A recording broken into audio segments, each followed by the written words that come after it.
Okay then, अब आते हैं हम क्रिएट यूज़र पर। One of the most prefacing like preceding API will be making. Okay, तो हमें सबसे पहले तो समझना है कि हमारा सबसे पहला एपीआई बनने जाने वाला है जो एक्चुअली कुछ वैल्यूएबल है, कुछ तो वैल्यूएबल है ना।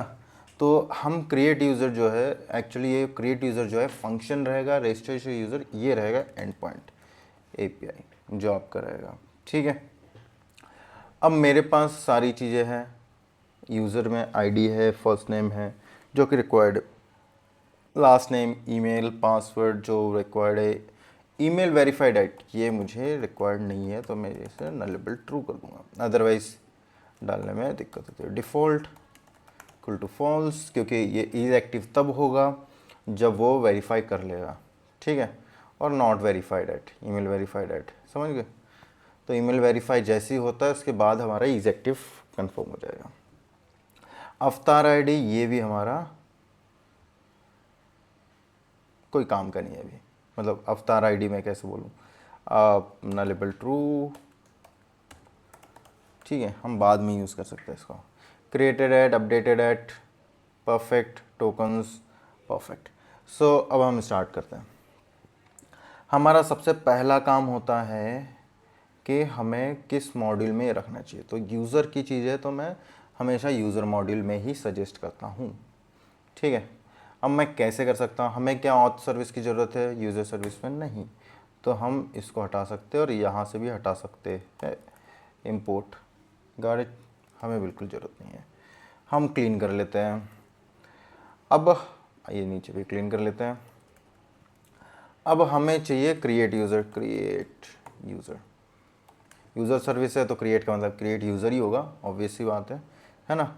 और हमारे पास एक डीटीओ होना चाहिए, मैं हमेशा एक डीटीओ सजेस्ट करता हूँ। डीटीओ का मतलब क्या है कि डेटा ट्रांसफ़र ऑब्जेक्ट, तो एक्चुअल में रिक्वेस्ट में क्या आने वाला है और रिस्पॉन्स में क्या जाने वाला है। ठीक है, तो मैं एक डीटीओ बना लेता हूँ, यहाँ बनाऊँ कि ऑथ में बनाऊँ, ऑथ बेटर है क्योंकि उसी के लिए एपीआई बननी है। ठीक है, तो मैं वहाँ बना सकता हूँ register.dto.ts। पहले तो मुझे बताना है एक्चुअल में होना क्या है, क्रिएट में क्या डेटा क्या आना है। ठीक है, तो export class register DTO, done. Okay, मैं एपीआई प्रॉपर्टी लगा सकता हूँ जो थोड़ा सा स्वेगर डॉक्यूमेंटेशन दे देगा। मुझे क्या चाहिए, फर्स्ट नेम जो कि स्ट्रिंग है, सेम। मुझे दूसरी क्या चीज़ चाहिए, लास्ट नेम जो भी एक स्ट्रिंग है, मैं रजिस्ट्रेशन के टाइम पे क्या क्या लेना चाहता हूँ। एंड देन मैं और चीज़ें मेरे पास होगी जैसे कि ईमेल। ठीक है, and then password, done done. Okay, तो ये हमारे जो होगी डिटेल्स होगी। अब मैं कंट्रोलर बना सकता हूँ जहाँ पर रजिस्ट्रेशन स्टार्ट होगी, तो मैं पोस्ट कर लूँ। मैं एक्चुअली उल्टा करता हूँ पर इजी समझने में ये आता है कि आप पहले डीटीओ बनाओ, जाना क्या है, फिर उसके बाद, है ना। तो ये जो इजी समझ में आता है तो मैं उस तरीके से आपको समझाने की कोशिश करता हूँ। ठीक है, रजिस्टर अभी रिटर्न कुछ नहीं करते हैं, तो अब मैं इसको हटा देता हूँ, ऑथ कंट्रोलर। ठीक है, देखे हमें गेट यूज़र की ज़रूरत नहीं थी, अभी हम हटा देते हैं। हम सारा क्लीन कर रहे हैं, हमें क्लीन काम करना पसंद है। ओके, अब मैं यहाँ पर जाता हूँ, रिफ़्रेश करता हूँ तो मुझे एक तो सबसे पहला ऑथ का एक एपीआई दिख गया, पर मेरे पास कोई इनपुट नहीं है। मैं ट्राई आउट करूँ तो मुझे सब कुछ ही खाली खाली दिख रहा है। अब मुझे बताना है कि मुझे बॉडी में क्या लेना है। ठीक है, तो मैं ऑथ कंट्रोलर में जाता हूँ, यहाँ पर बॉडी में मुझे क्या चाहिए, मुझे चाहिए बॉडी मतलब रजिस्टर्ड डीटीओ।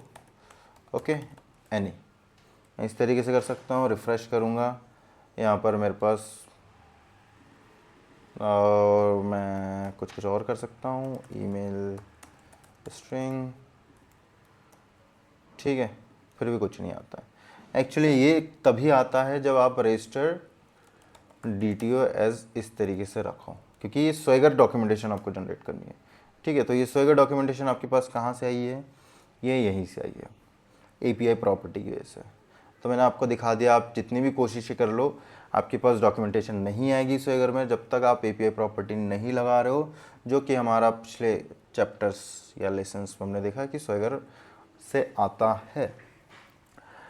अब बेस में समझाना चाहता हूँ, ये स्कीमा क्रिएट करता है। आपको कोई चीज़ को ऑप्शनल देना है कि फर्स्ट नेम होना चाहिए रिक्वायर्ड फॉल्स, तो आप रिक्वायर्ड फॉल्स दे सकते हो। रिफ़्रेश करोगे तो आपको दिखेगा कि ये जो है इसमें फर्स्ट नेम रिक्वायर्ड फॉल्स हो चुका है। ठीक है, तो इस तरीके से हम एक्चुअल सेटअप करते हैं। अब आते हैं कि वैलिडेशन कैसे करेंगे। सबसे पहली चीज़ तो वैलिडेशन के लिए यदि मैं docs.nest.js खोलता हूँ तो वहाँ पर बहुत ही अच्छे तरीके से टेक्निक्स में होनी चाहिए वैलिडेशंस। ओके, मैं ज़्यादातर चीज़ें भूल जाता हूँ तो प्लीज़ मुझे माफ़ करिएगा यदि मैं इधर उधर भटक जाऊँ तो। ठीक है, तो pnpm add class validator, class transformer हमने ऐड कर दिया है। हम अप्रूव कर सकते हैं बिल्ड को, सारे मुझे सारे ही बिल्ड चाहिए। Yes, done. ये एक्चुअली कुछ नहीं, आपके बिन फाइल कमांड लाइन्स सारे वो क्रिएट होते हैं। फिर आप न्यू इंटरफेसेस बना सकते हो, वैलिडेशन पाइप, ऑटो वैलिडेशन। ठीक है, तो आप ग्लोबली इस वैलिडेशन को डाल दो। मैं तो बोलता हूँ ऐसे ही यूज़ करो डायरेक्ट, है ना, अदरवाइज़ आपका वैलिडेशन होता नहीं है ना। तो अब क्या हो सकता है, यूज़र कुछ भी डाल दे, कोई काम नहीं करेगा। मैं एग्जांपल दिखा दूँ। ठीक है, console.log register DTO and then register DTO, done. ठीक है, हमारा जो सर्विस चल रहा है ये चल रहा है। ओके, एंड देन हमारा रजिस्टर DTO यहाँ पर आ रहा है। तो यदि अब मैं बोलना ये चाह रहा हूँ कि पासवर्ड होना चाहिए, ईमेल होना चाहिए। अब मैं रैंडमली कुछ भी दे दूंगा तो भी मेरा बाईपास हो जा रहा है। देखो, रजिस्टर DTO में बाईपास हो गया, जबकि मेरा ये बाईपास होना ही नहीं चाहिए। मेरे पास पर्टिकुलरली कास्टेड डेटा आना चाहिए, पर्टिकुलरली वेरीफाइड डेटा नहीं, वैलिडेटेड डेटा आना चाहिए। ओके, तो अब इन्होंने एग्जांपल दे दिया है कि आप यहाँ पर ऐप जो आपने वैलिडेशन लाइब्रेरी इंस्टॉल कर लिया, उसके बाद आपके पास दो लाइब्रेरी है, class validator and class transformer. ठीक है, जो जस्ट हमने देखा अभी वैलिडेशन, ये class validator and class transformer. आप ऑटो वैलिडेशन करवाना चाहते हो ताकि ये ग्लोबली यूज़ हो जाए। हम हर जगह जा के नहीं कर सकते ना, पर फिर भी हम पहले कोशिश करते हैं कि हम कैसे करेंगे। ठीक है, तो आप जब वैलिडेटर अलग से एक्सप्लिसिटली आप करना चाहते हो, ठीक है, कि आप पर्टिकुलर सिर्फ एपीआई के लिए ही करना चाहते हो, तो आपको यहाँ क्या देना पड़ेगा,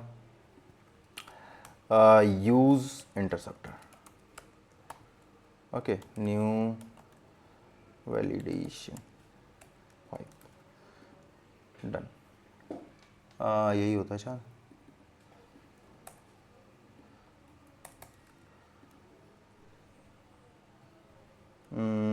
हाँ ठीक है, देख ले इंटरसेप्टर्स। मैं थोड़ा इंटरसेप्टर्स भी समझाना चाहता हूँ एक्चुअली। हाँ, तो आप यूज़ पाइप्स एक्चुअली कर सकते हो। तो यूज़ पाइप ही जो होते हैं ये इंटरसेप्टर्स होते हैं और कुछ नहीं। तो आपके इंटरसेप्टर होते हैं जो सारे काम करते हैं। आप यूज़ पाइप यहाँ पर कर सकते हो, ये हमारा यूज़ पाइप है।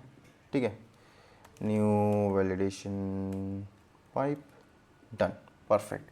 तो आप चाहते हो कि इसमें वैलिडेशन लग जाए और रजिस्ट्रेशन DTO में आप बता दो कि ये इज स्ट्रिंग होना चाहिए, इज स्ट्रिंग, जो कि आप इंपोर्ट करोगे फ्रॉम क्लास वैलिडेटर, डन। ठीक है, आप बताओगे कि ये इज स्ट्रिंग होना चाहिए, ये इज स्ट्रिंग होना चाहिए और ये इज ईमेल होना चाहिए। ठीक है, और ये होना चाहिए is password, strong password. Configuration minimum length होनी चाहिए 8, कॉन्फ़िगरेशन मिनिमम लोअर केस होना चाहिए 1, कॉन्फ़िगरेशन मिनिमम नंबर होना चाहिए 1, सिंबल नहीं चाहिए हमें, सिंबल रख लेते एक, ठीक है, अपर केस 1। तो आपका ये कॉन्फ़िगरेशन है। जो कॉन्फ़िगरेशन आप रजिस्ट्रेशन के टाइम पे यूज़ कर रहे हो स्ट्रॉन्ग पासवर्ड का, कि आपकी पासवर्ड इस तरीके से होने चाहिए। अब सेम चीज़ को यदि मैं रन करता हूँ कंट्रोलर्स में नोड मेरा पड़ा हुआ है, सर्वर चालू है, ठीक है।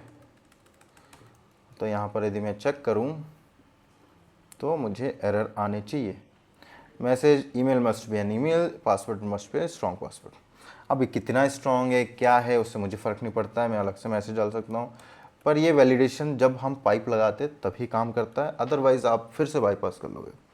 तो हम चाहते हैं कि ये वैलिडेशन पाइप जो है ग्लोबली ही लग जाए, हमें कोई टेंशन नहीं, हम हर जगह नहीं लगा सकते जा जाके, ठीक है। तो मैं क्या करूँगा, यहाँ लिख दूंगा app dot use global validation pipes, ठीक है, new validation pipe, done, definitely done. Okay, अब मैं फिर से इसको रन करता हूँ और मैं यहाँ अपना मतलब कंसोल खोल लेता हूँ, टर्मिनल, और चेक करता हूँ कि क्या ये रन होता है। परफेक्ट, हमें इसी की ज़रूरत थी। अब मैं यहाँ पर लिख सकता हूँ पासवर्ड एट 1 2 3, जो कि वर्क होगा तो हमारा पासवर्ड का एरर हट जाएगा। अब ईमेल का यदि हम देखें तो deepak@dynamite.org, मुझे इसमें ईमेल भी कर सकते थे कभी ज़रूरत पड़ी तो, ठीक है। तो आप देख सकते हैं हमारा बाईपास हो गया, और अब जाके बाईपास हुआ जब एक्चुअल में आपका वैलिडेट आ गया, अदरवाइज हम बाईपास नहीं कर पाते वैलिडेशन को, ठीक है। तो वैलिडेशन ईजी है। वैलिडेशन हमने कैसे किया, हम गए सबसे पहले वैलिडेशन लाइब्रेरीज जो थी हमने इंस्टॉल की, वो कहाँ है, सबसे टॉप पर क्लास वैलिडेटर, क्लास ट्रांसफॉर्मर, जो कि डिफ़ॉल्ट लाइब्रेरी बोलता है नेस्ट.जेएस यूज़ करने को। आपकी मर्जी है, लिटरली आपकी मर्जी, आप क्या यूज़ करना चाहते हो, जॉड यूज़ करना चाहते हो, यप यूज़ करना चाहते हो, आपकी मर्जी। पर ये बहुत ही बेटर तरीका है क्योंकि इससे हमें क्लासेस बनाने को मिलते हो, क्लासेस में हम आसानी से दूसरे डेकोरेटर्स अप्लाई कर सकते हैं, not only this decorator like class validator, class transformer. Okay, तो यदि आप देख चुके हो, अब आप इसके बाद क्या करोगे, आपको ऑटो वैलिडेशन करना है तो आप ग्लोबली यूज़ कर सकते हो, और या फिर आप एक हुक लगा दो, मतलब एक डेकोरेटर लगा दो एक्स्ट्रा यूज़ पाइप करके हर एक कंट्रोलर पर, हर एक कंट्रोलर के ऊपर, ठीक है। तो ये आपकी मर्जी है। अब नेक्स्ट बढ़ते हैं। अब मैं कुछ एग्जांपल सेट करना चाहता हूँ यहाँ पर कि मुझे डिफ़ॉल्ट एग्जांपल देगा, नहीं तो हर कोई कंफ्यूज हो रहा है कि स्ट्रिंग स्ट्रिंग ही डालेंगे। यहाँ पर आप देख सकते हो तो सिर्फ स्ट्रिंग स्ट्रिंग ही दिखता है ना। मैं रिफ्रेश कर लूँ तो देखो स्ट्रिंग स्ट्रिंग दिखता है। तो मैं एग्जांपल में डाल सकता हूँ कि दीपक नाम का है, and then example last name आप एज ए मंडल डाल सकते हो। मैं डेवलपर हूँ, मेरी मर्जी मैं क्या डालूँ, ठीक है। वैसे जॉन डो डालना चाहिए।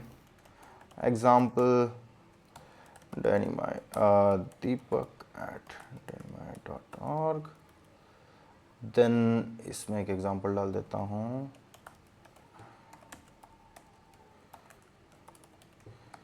टू 3। तो ये फ्रेंडली मैसेजेस, मतलब फ्रेंडली रिक्वेस्ट ऑब्जेक्ट हो गया है ना। अब वो कभी भी रिक्वेस्ट करे, done, that is literally enough. अब आगे बढ़ते हैं, हम इसका कैसे इस्तेमाल करेंगे। अब इसका इस्तेमाल हर जगह होना है।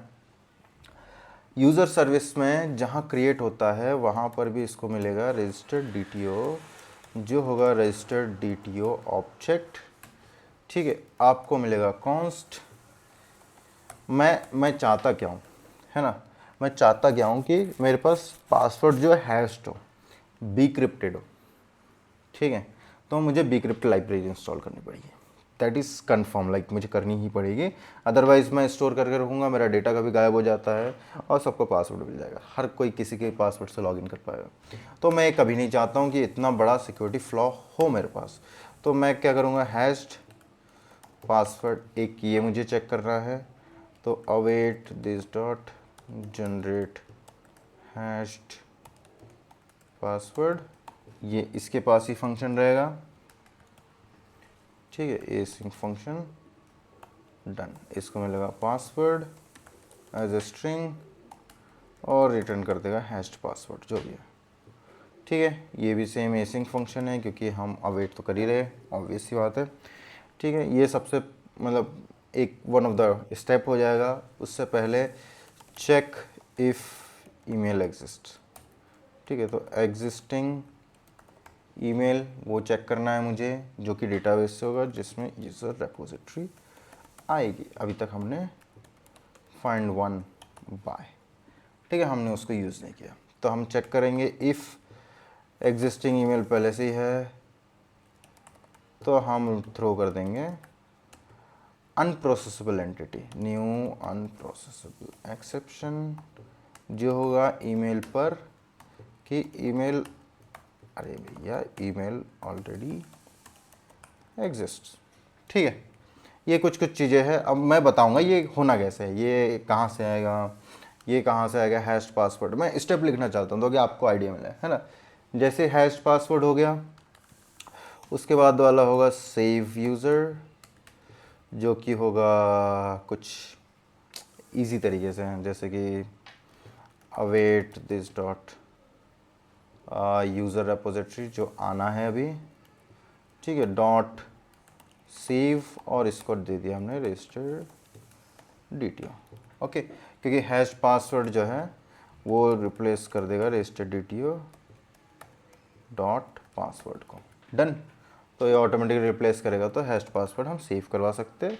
Then await send verification email, done. तो ये हमारा एक और एक केसिंग फंक्शन हो जाएगा जिसके पास ईमेल जाएगा स्ट्रिंग में, ठीक है, और वो सेंड करेगा जो भी आप सेंड करना चाहो। इनफ। अब ये होना कैसे है? सबसे पहला एग्जिस्टिंग ईमेल चेक करने के लिए हमें यूज़र रेपोजिटरी की ज़रूरत है, जो कि हम पहले ही रेपोजिटरी वगैरह पे काम कर चुके हैं, एंटिटी वगैरह पर टाइप वगैरह में। ठीक है, तो आपको यदि इंजेक्ट करना होता है कोई भी रेपोजिटरी, तो आप बताते हो इंजेक्ट रेपोजिटरी, नाम बता दो एंटिटी का, किसका इंजेक्ट करना है, ठीक है, फिर आप किस वेरिएबल में इंजेक्ट कर रहे हैं, यूज़र सर्विस वेरिएबल में, और आप इसका टाइप दे दो रेपोजिटरी एंड देन एंटिटी पास कर दो यूज़र, डन। ओके, तो आपने यूज़र रेपोजिटरी डन। तो हमारे ये ऊपर यूज़र रेपोजिटरी हो गया, और इसमें फाइंड वन बाय, हमारा वन बाय मतलब आपको वेयर लगाने की ज़रूरत नहीं, बाय से उसका मतलब हो गया। और ये हो जाएगा ईमेल, ईमेल कहाँ से आएगा, रजिस्टर DTO डॉट ईमेल से आएगा। आपने एग्जिस्टिंग चेक किया, एग्जिस्टिंग, ठीक है, आपने एग्जिस्टिंग चेक किया, ईमेल ऑलरेडी एग्जिस्ट। पर कई बार दिक्कत ये होती है कि ईमेल जो है ना आपके वो अपर केस मतलब केसिंग में आ जाते हैं, तो हम चाहते हैं रजिस्टर DTO को बताएं कि हमारे जितने भी ईमेल आने हैं वो सारे आप ट्रांसफॉर्म कर दो, मतलब आप उसको कास्ट कर दो। मुझे कभी भी, है ना, मुझे कभी भी आप अपर केस दो ही मत, टू लोअर केस दो, टू लोअर केस, ठीक है। तो मैं इस तरीके से कर सकता हूँ, type of value equal to string, then यदि वो स्ट्रिंग रहा तो value dot to lower case, done. Otherwise आप वैल्यू पास कर दो क्योंकि वो वैलिडेशन में पकड़ा जाएगा इज ईमेल पर, ठीक है। तो type return any unsafe, type return disable, ये एक्चुअली मुझे चाहिए ही नहीं एनी वाला। शो डॉक्यूमेंटेशन ओपन करूँ मैं,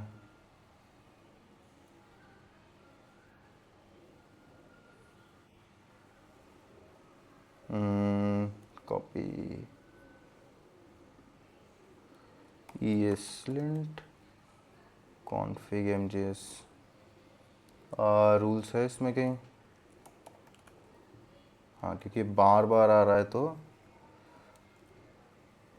अनसेफ रिटर्न वॉन, नहीं, इसको ऑफ कर देते हैं, ठीक है, ये हो जाएगा ऑफ। तो अब देखें रजिस्टर DTO में, परफेक्ट। ओके, तो हमारा ये बताना चाह रहा है कि ट्रांसफॉर्म करो जो भी वैल्यू आपको मिल रही है। आप एक्चुअली क्लास ट्रांसफॉर्मर की थोड़ी पढ़ लेना, डॉक्यूमेंटेशन बहुत इजी है ना। ट्रांसफॉर्मर में आपको वैल्यू मिलते हैं, वैल्यू रिटर्न कर देते हो, आपको क्या चाहिए, तो मुझे ऑल टाइम लोअर केस चाहिए, nothing else, nothing, nothing else, ठीक है। तो मुझे लोअर केस मिलेगा तो इससे काफ़ी ईजी होगा। अब जनरेट हैश्ड, अब हम इसके लिए करेंगे bcrypt js npm bcrypt js का इस्तेमाल, ठीक है। आप bcrypt js 2 जो भी करना चाहते हो, there is no conversation on that, like argon use कर लो, bcrypt यूज़ कर लो, है ना। तो मैं pnpm add bcrypt js and then मैं इसको इस्तेमाल कर सकता हूँ कुछ इस तरीके से, कछु तरीके से। ओके, तो मैं इसको इंपोर्ट कर लेता हूँ। Import as bcrypt, okay, from bcrypt js, I don't know, ठीक है, ये जनरेट हो गया। अब जनरेट हैश में जो जनरेट कहाँ है फंक्शन, ठीक है, ये हमें रिटर्न करेगा। सबसे पहले तो मुझे सॉल्ट जनरेट करना है, डिफ़ॉल्ट सॉल्ट, ये बहुत इजी है। देखो मैं एसिंक करना चाहूँगा, है ना, जनरेट सॉल्ट, अवेट किया, hash await hash and then मैंने पासवर्ड दे दिया, तो मेरे पास हैश्ड पासवर्ड आ जाएगा जो मैं डायरेक्ट रिटर्न कर सकता हूँ, मुझे यहाँ रिटर्न की जरूरत। तो ये मेरा पासवर्ड इससे हैश हो गया, डन। Okay, deal done. हमारे तो कितने स्टेप कंप्लीट हो गए। सबसे पहले हमने एग्जिस्टिंग चेक कर लिया ताकि डबल से ईमेल ना जाए, फिर हमने डबल केसिंग के केस में भी हो सकता है, वो भी हमने चेक कर लिया। अब आप डबल उस तरीके से भी देखना चाहते हो तो आप यहाँ पर जाओ और यहाँ पर यूनिक इक्वल टू ट्रू कर दो, ठीक है। तो ये यूनिकनेस डेटाबेस पे ही लग जाता है, तो यदि कहीं और से भी आ रहा होगा तो भी वो हो जाता है, ठीक है। फिर आप इसमें रजिस्टर DTO डॉट पासवर्ड इसको पास कर दो, ये आपको पासवर्ड जनरेट कर देगा। तो ये रजिस्टर्ड DTO के पासवर्ड को आप रिप्लेस कर रहे हो, फिर सेव यूज़र कर दिया आपने रजिस्टर्ड DTO में, ठीक है, क्योंकि कंपैटिबल है। फिर आपको मेल सेंड करना है। अब मेल सेंड करने के लिए आप थोड़ा स्लो कर लेना, ऐसा ज़रूरी नहीं है हर किसी को मतलब इतने फास्ट आ जाए, या फिर आप थोड़ा डबल से रीचेक कर सकते हो किया क्या है। और मैं हमेशा सजेस्ट करता हूँ, मुझे मेरे स्क्रीन को लेफ़्ट में रखो, आप अपने स्क्रीन को राइट में रखो, और जो मैं करते जा रहा हूँ, आपको फास्ट लग रहा है तो स्लो कर लो, जो मैं करते जा रहा हूँ उसको आप एक बार ट्राई करो और मेरे वर्डिंग्स को सुनो, है ना। कई बार इधर उधर हो सकती है, भावनाओं में भटक जाते हैं, पर ज़्यादातर चीज़ें जो है बहुत ही क्लियर रहेगी, ठीक है। तो दिस डॉट, अभी इस पर हम टोकन जनरेशन भी बोल रहे हैं, है ना। यहाँ पर होना चाहिए वेरिफिकेशन टोकन जनरेट, ठीक है। तो ये ईमेल हो जाएगा जो कि रजिस्टर डॉट ईमेल से आएगा एंड द टोकन। अभी टोकन जनरेशन पर आएंगे, ओके। तो पहले हम सेंड करें, हमारा एक स्टेप लास्ट स्टेप बचा रहेगा, उसके बाद हम आगे बढ़ेंगे। सबसे पहले await this dot Mailer service dot send email, हमारे पास ऑप्शंस आ गए। टू क्या है, जो भी ईमेल आ रहा है। फ्रॉम क्या है, फ्रॉम कॉन्फिग सर्विस। फ्रॉम हमने मेल सर्विस में, मेल कॉन्फिग में हमने कर रखा है डिफ़ॉल्ट ईमेल, ओके। तो फ्रॉम होगा this dot config service dot gate. अब जो क्या गेट होना है वो स्ट्रिंग होना है, ओके। और क्या होना है, mail dot default email, done, okay. And then text क्या जाना है, here is your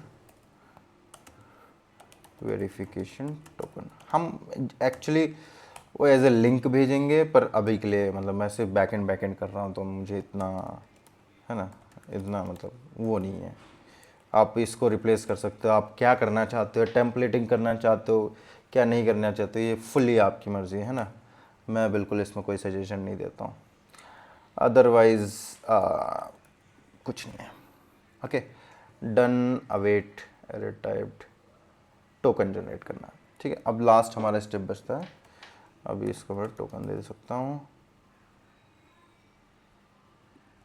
रिटर्न। यदि आपको कुछ और चाहिए, unsafe call to error typed value, okay, can not find send verification, this dot send verification, okay, या सॉरी, ओके। तो हमने दिस डॉट लगाना भूल गया था। अब हमें बीच में जनरेट करना है, उससे पहले एक बार हम टेस्ट कर लेते हैं उससे पहले। ठीक है, तो हमारे पास क्या एरर आया है, यूज़र रेपोजिटरी यूज़ करना है आपको, पर आप बताते नहीं हो कि यूज़ कैसे करना है। ठीक है, तो आपको यहाँ पर आपको बताना है इंपोर्ट्स में किसके थ्रू, टाइपोआरएम के through, as a feature, for feature. Okay, आपको किसको यूज़ करना है, यूज़र मॉड्यूल को यूज़ करना है। Done, definitely. अब देख लो कहाँ कहाँ एरर आ रहा है, कौन कौन से इंपोर्ट के एरर है, ये हमने यहाँ पेस्ट कर दिया। फिर आगे रजिस्ट्रेशन कंट्रोलर में हमको यूज़ करना है यूज़र मॉड्यूल, तो मेरे हिसाब से ये सिर्फ क्रिएट करना चाहिए, आगे की चीज़ें ऑथ मॉड्यूल संभालनी चाहिए, मतलब बिल्कुल ही एग्जिस्टिंग भी जो है ऑथ मॉड्यूल संभाले, और इसका सिर्फ काम यही होगा कि ये क्रिएट करे, नथिंग एल्स। तो मेरे हिसाब से ये जो पार्ट जाना है, एग्जिस्टिंग चेक होना है, ये ऑथ सर्विस के पास जाना है। मतलब मैं आपको ये समझाना चाहता हूँ मैं सेग्रीगेट कैसे करता हूँ। ठीक है, मैंने पहले सारी फंक्शनलिटी लिख दी है। फिर सेंड ईमेल यही खुद करेगा, पर इस्तेमाल कौन करेगा, एक्चुअली ये भी सर्विस के पास जाना चाहिए, ऑथ सर्विस के पास में, सेंड वेरिफिकेशन। तो ये जाएगा हमारा ऑथ सर्विस के पास में, डन। ठीक है, जो कि कॉन्फ़िग मॉड्यूल का इस्तेमाल करेगा, कॉन्फ़िग एंड इसका इस्तेमाल करेगा। ओके,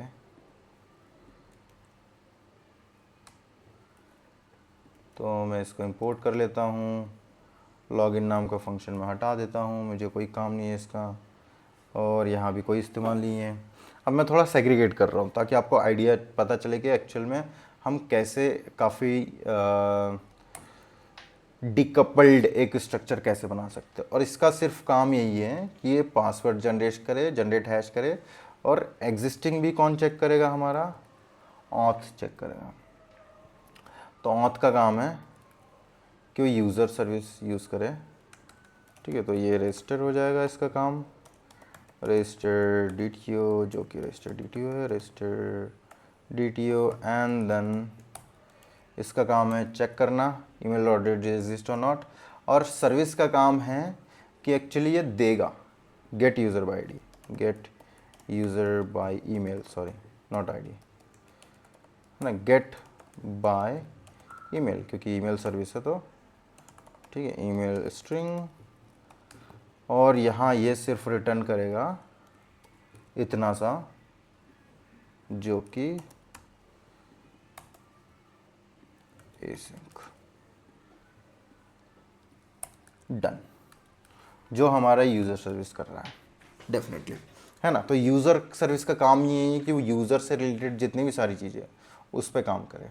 ओके, अब मैं यहाँ रजिस्टर DTO का इस्तेमाल कर सकता हूँ एग्जिस्टिंग चेक करने के लिए। तो await this dot user service dot, अब मैं यूज़र सर्विस का ऐसे इस्तेमाल कर सकता हूँ, user service, okay, user service. तो मैं आपको सेग्रीगेट करना सिखा रहा हूँ, dot get my email register DTO dot email. ठीक है, ये आपका एसिंक सर्विस हो गया। हम सेम ही चीज़ कर रहे हैं, पर हम अलग अलग मतलब सेग्रीगेट कर रहे हैं उसको, अलग अलग सारी चीज़ें कर रहे हैं, है ना। इसके बाद की प्रोसेसेस जो थी, send email, send and await this dot user service, जो कि क्रिएट कर रहा है कोई भी यूज़र को। ओके, उसको रजिस्टर DTO पास कर दिया, फिर await this dot send verification email and register dto dot email and any token done। तो सेग्रीगेट कैसे किया देखो आप, बहुत ही क्लीन सेग्रीगेशन है। जितने भी यूज़र के से रिलेटेड सारी चीज़ थे हमने यूज़र को पास कर दिया। जितने भी ऑथ से रिलेटेड, ऑथ का काम है वेरिफिकेशन ईमेल सेंड करना और ये सारी चीज़ें सेंड करना, वो हमने ऑथ को दिया। तो हम नेक्स्ट पार्ट में ये समझने वाले हैं, नेक्स्ट पार्ट में हम ये समझने वाले हैं कि हम एक्चुअल इस्तेमाल कैसे करें, है ना। अब ये जो हमारा मतलब एक्चुअल इस्तेमाल का मतलब ये बोलना चाह रहा हूँ कि अब पहले हम इनको एरर को रिजॉल्व कर लेते हैं। ऑथ मॉड्यूल, जहाँ पर आएगा यूज़र मॉड्यूल, ठीक है।